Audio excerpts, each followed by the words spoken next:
Right. We are continuing the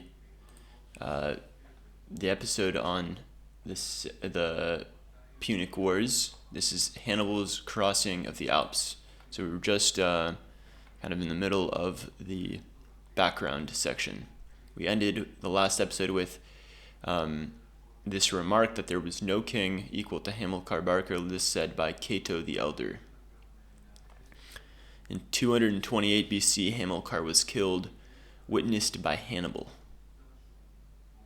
During the campaign against the Celtic natives of the peninsula, the commanding naval officer, who was both Hamilcar's son-in-law and a member of the patriotic party, Hasdrubal the Handsome, was awarded the chief command by the officers of the Carthaginian Iberian army. There were a number of Grecian colonies along the coast of the Iberian Peninsula, the most notable being a trade emporium of Saguntum. These colonies expressed, before that, if you don't know what emporium means, like I do, so an emporium is a large retail store selling a wide variety of goods. Okay. These colonies expressed concern about the consolidation of Carthaginian power on the peninsula, which Hasdrubal's deft military leadership and diplomatic skill procured. For protection, Saguntum turned to Rome. Rome sent a garrison to the city and a diplomatic mission to Hasdrubal's camp in Cartagena, informing him that the Iberus, modern-day Ebro River, must be the limit of Carthaginian advance in Spain.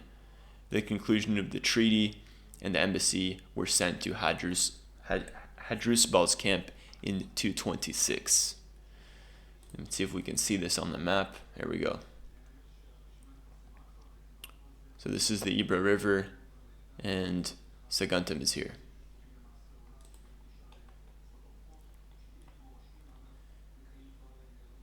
In 221 BC, Hasdrubal was killed by an assassin. It was in that year that the officers of the Carthaginian army in Iberia expressed their high opinion of Hamilcar's 26-year-old son, Hannibal, by electing him to the chief command of the army, having assumed the command retroactively confirmed by the Carthaginian Senate of the army that his father had wielded through 9 years of hard mountain fighting. Hannibal declared that he was going to finish his father's project in conquering the Iberian Peninsula, which had been the first objective in his father's plan to bring war to Rome in Italy and defeat it there. Hannibal spent the first 2 years of his command seeking to complete his father's ambition, while simultaneously putting down several potential rivals that resulted in part from the death of Hasdrubal, which, menacing the Carthaginian possessions already conquered thus far.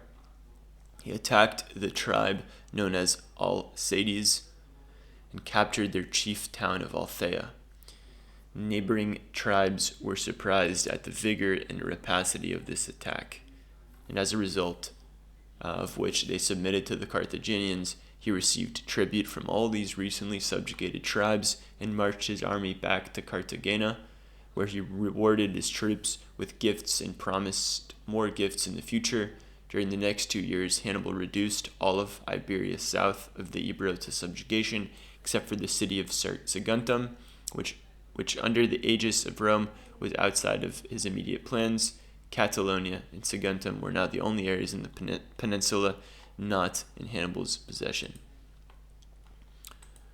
Alright, so let's just have a look at the map one more time. So this area is not under control. Everything else he is subjugated. Okay, so we just only finished the background here. I think I'm going to skip this section and let's have a look at crossing the Rhone.